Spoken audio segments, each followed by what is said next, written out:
तो हेलो बच्चों, आप लोगों की कंप्यूटर स्क्रीन पर पूरे 5 करोड़ रुपए के लिए सवाल है। एक बार वीडियो को पॉज करके क्वेश्चन को ट्राई कर सकते हो।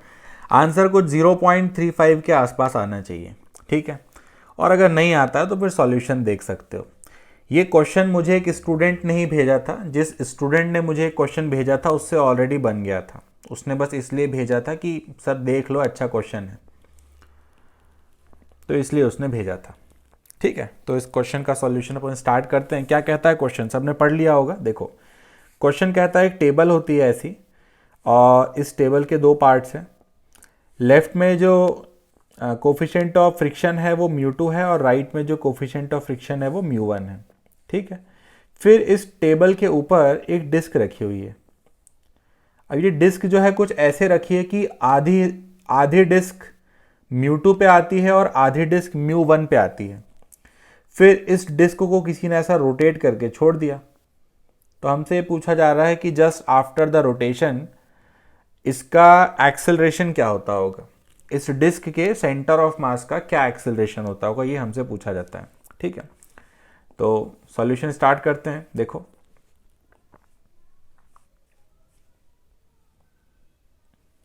तो सीधी सी बात है, आधी जो डिस्क है उस पर अलग फ्रिक्शन है और बाकी आधी डिस्क पर अलग फ्रिक्शन है।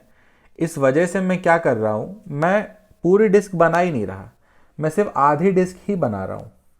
ये हाफ डिस्क बस मैंने बनाया। मैं क्या करूंगा, सिर्फ एक हाफ पर एक एक्सप्रेशन डिराइव करूंगा और सेम एक्सप्रेशन दूसरे हाफ पर आना चाहिए। बस फर्क ये रहेगा कि अगर मान लो राइट हाफ पे जो एक्सप्रेशन बना उसमें म्यू1 आता है, तो लेफ्ट हाफ के लिए म्यू1 की जगह पर म्यू2 आ जाता होगा। बस इतना फर्क पड़ता होगा। ठीक है, तो ये इसका जो राइट हाफ है उसका मैंने डायग्राम बनाया। तो ये मैंने पूरी डिस्क बना दिया। अब मैं इसमें एक एलिमेंट ड्रॉ करूंगा। तो ये रहा अपना एलिमेंट। इस सॉफ्टवेयर में एक्चुअली सेमी सर्कल बनता नहीं है, तो मुझे हर बार ऐसा पूरा सर्कल बना के आधा सर्कल मिटाना पड़ता है, तब जाके सेमी सर्कल बनता है।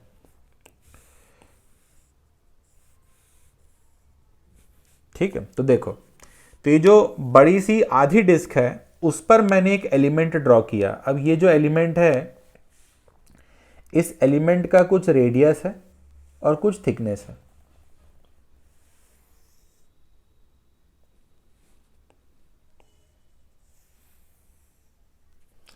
तो ये जो एलिमेंट मैंने ड्रॉ किया है, इस एलिमेंट का जो रेडियस है वो है r। इधर बनाता हूँ, एलिमेंट का जो रेडियस है वो है r, और इसकी कुछ थिकनेस होती होगी dr। ठीक है, तो हमारा टारगेट ये है कि हम इस एलिमेंट पर फ्रिक्शन कैलकुलेट करें और फिर उसको इंटीग्रेट कर दें, तो पूरी की पूरी जो आधी डिस्क है उस पर हमको फ्रिक्शन पता चल जाएगा। ठीक है, तो ये जो एक एलिमेंट बनाया, ध्यान से सुनना। हाँ, ये जो मैंने एलिमेंट बनाया, अब इस एलिमेंट के अंदर मैं एक और एलिमेंट बनाने जा रहा हूं, जो कि ये रहा।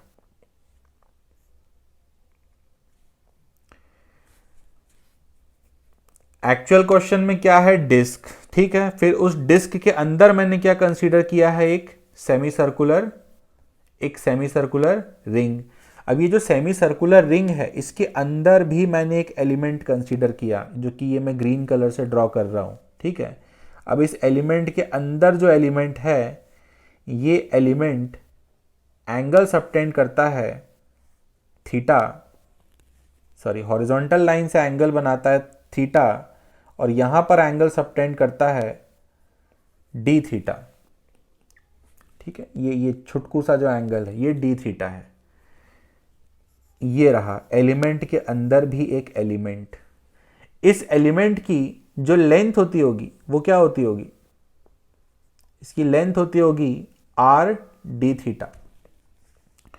और क्योंकि यहां पर जो डिस्क है उसके पास कुछ ऐसा रोटेशन है, ऐसा ओमेगा दिया गया है, इस वजह से इस एलिमेंट पर जो फ्रिक्शन आता होगा वो ऐसा आता होगा।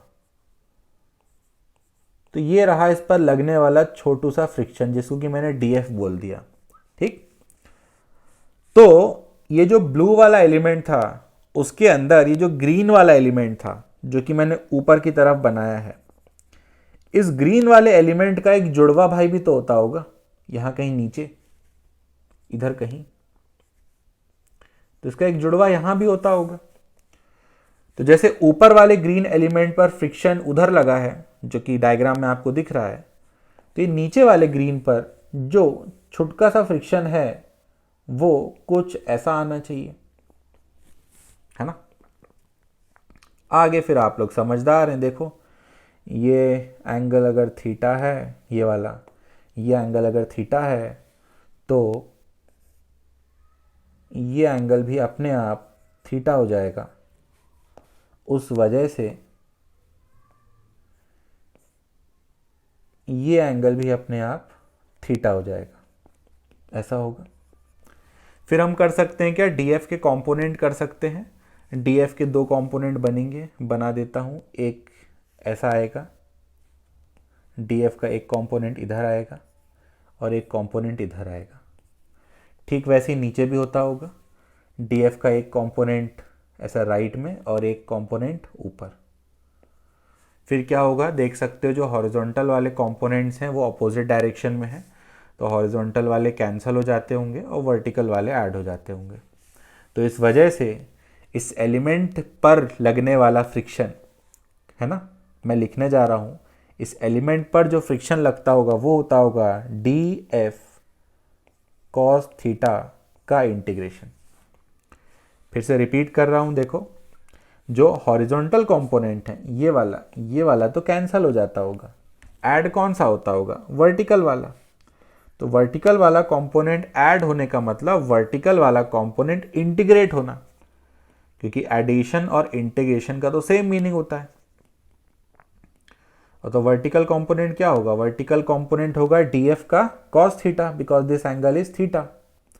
तो वर्टिकल कंपोनेंट मतलब कि डीएफ कॉस थीटा को हम इंटीग्रेट करेंगे, तब जाके हमको क्या पता चलेगा, तब जाकर के हमको पता चलेगा फ्रिक्शन इस सेमी सर्कुलर रिंग पे,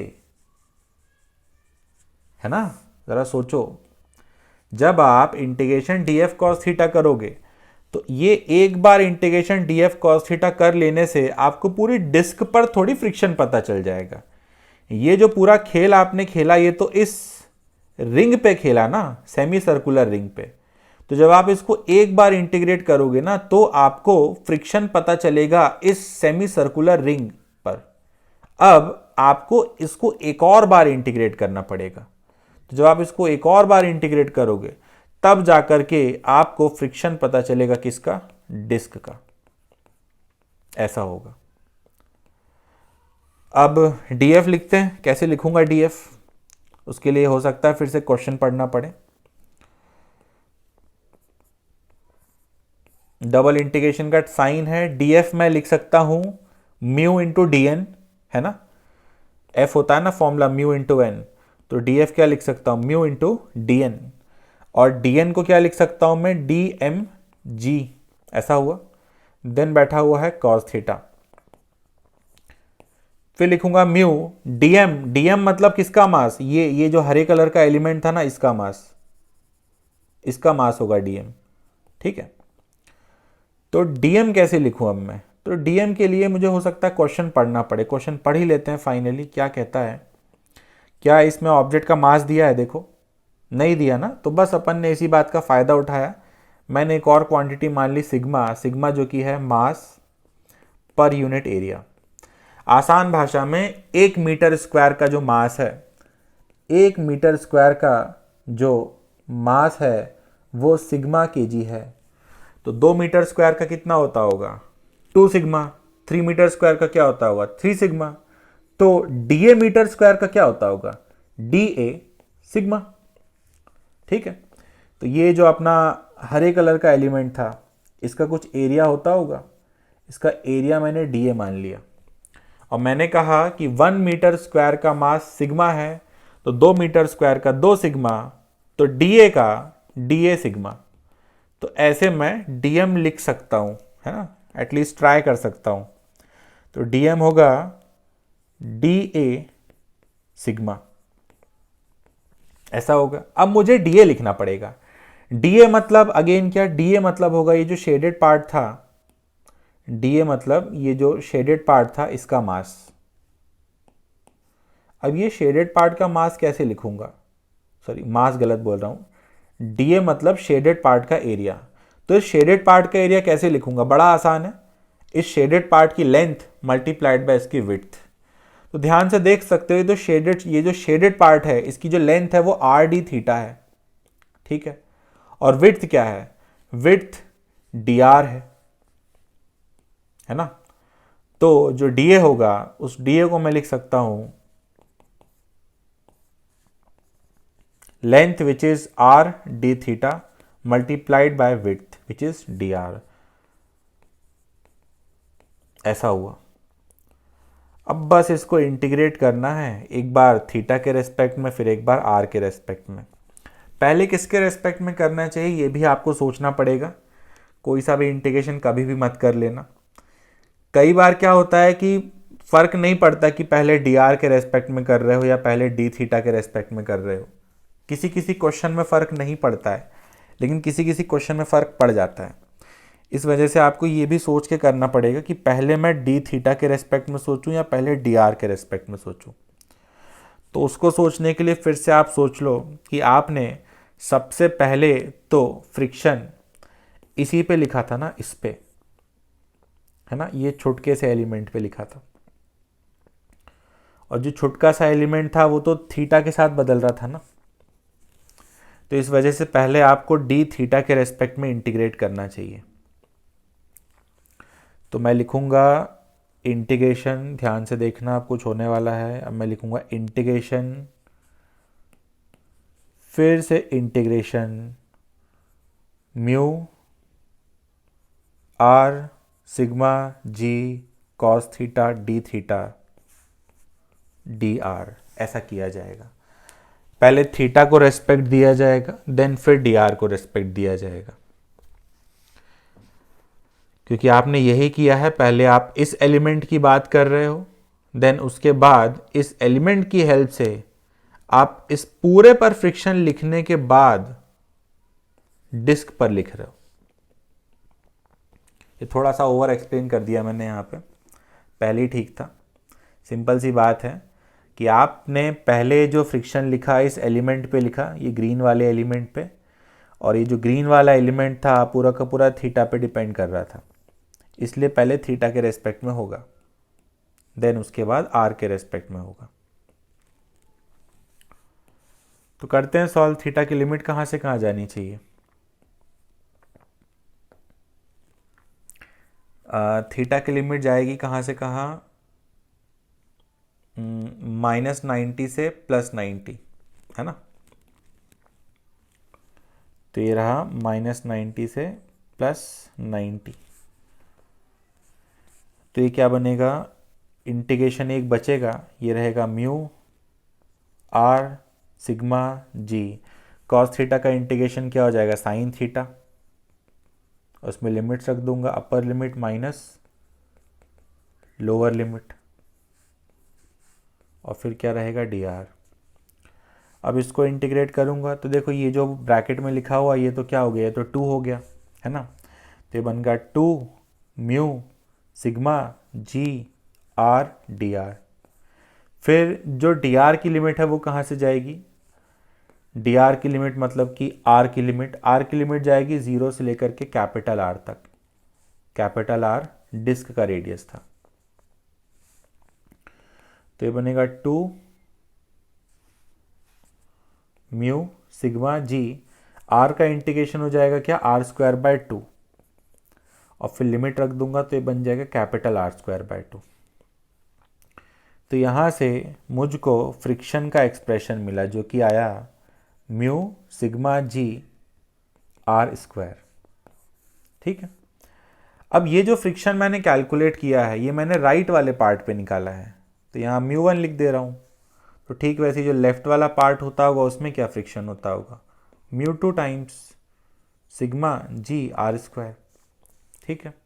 अब हमसे पूछा क्या गया था, हमसे पूछा गया था डिस्क के सेंटर ऑफ मास का एक्सेलरेशन। तो देखो जो डिस्क है उसका रोटेशन कुछ ऐसा था, तो इस वजह से जो राइट वाला पार्ट रहा होगा उस पर फ्रिक्शन ऐसा लगा होगा और लेफ्ट वाले पार्ट पे फ्रिक्शन ऐसा लगा होगा। तो दोनों फ्रिक्शन अपोजिट डायरेक्शन में लगे होंगे, इस वजह से जब मैं यूज़ करूँगा f net equal to m a, तो एफ नेट के नाम पे मैं F2 माइनस F1 या फिर F1 माइनस F2 लिखूंगा। ठीक है, जो भी बड़ा होता होगा, बड़ा माइनस छोटा लिखूंगा। देख लेते हैं क्या बड़ा है। μ2 और μ1 में μ1 बड़ा है। ठीक है, तो μ1 बड़ा है तो F1 बड़ा हुआ, इसलिए मुझे लिखना चाहिए F1 minus F2 is equal to mass into acceleration.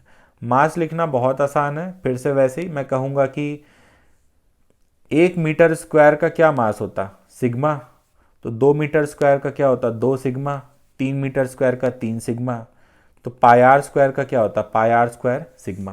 तो ये मैंने मास लिख दिया। F1 F2 का वैल्यू रख दूंगा, तो यहाँ से sigma g r square common होता और यहाँ आता μ1 माइनस μ2,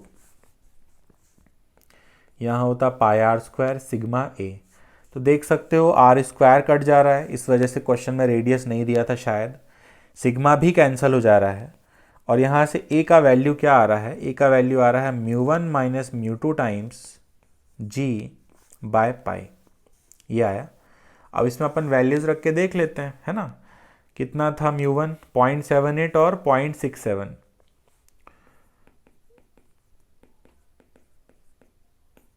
जी का वैल्यू 9.8 लेना या 10 लेना है, 10 लेना है।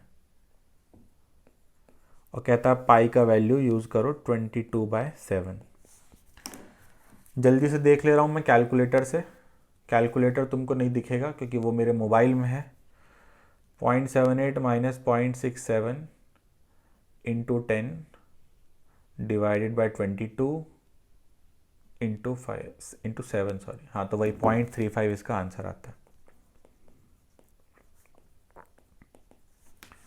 तो क्वेश्चन पाथ फाइंडर का है, मैंने सुना है ऐसा, बाकी आप लोग करते हो कि ज़्यादा किताबें आप लोगों को पता होगा। इस क्वेश्चन में बस इतना ही पूछा गया था और बाकी मैंने खुद से सोचा कि और क्या क्या पूछा जा सकता है। ठीक है, तो और थोड़ा और ज्ञान ले लो। और ये पूछा जा सकता है कि इसका एंगुलर एक्सेलरेशन कितना है ना। अगर ऐसा ओमेगा दिया हुआ है तो इस वजह से फ्रिक्शन जो है इसके मोशन को अपोज करता होगा, तो जो एंगुलर एक्सेलरेशन है वो ओमेगा के ऑपोजिट डायरेक्शन में आता होगा, तो एंगुलर एक्सेलरेशन भी पूछा जा सकता है। फिर अगर मान लो एंगुलर एक्सेलरेशन ही पूछ लिया तो इन पॉइंट्स का एक्सेलरेशन भी पूछ सकता है ना।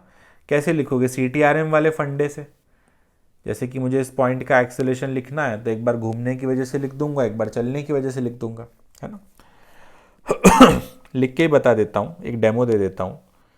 मान लो सेंटर का एक्सेलरेशन ऊपर की तरफ A है, तो ये वाले पॉइंट का, राइट वाले पॉइंट का एक्सेलरेशन रोटेशन के ओमेगा की वजह से एक इधर होता जो कि ओमेगा स्क्वायर आर होता, देन रोटेशन के अल्फ़ा की वजह से एक इधर होता जो कि अल्फ़ा आर होता, और ट्रांसलेशन की वजह से भी एक एक्सेलरेशन इसके पास इधर आ जाता A। तो इस पॉइंट का जो एक्सेलरेशन होता वो हो जाता कितना, minus omega square are I cap plus A plus alpha R J cap. तो इस क्वेश्चन को और टफ बनाना है तो इन पॉइंट्स का एक्सेलरेशन वगैरह भी पूछा जा सकता है। तो आज के लिए इतना ही, मिलते हैं नेक्स्ट क्लास में। Okay, all the best.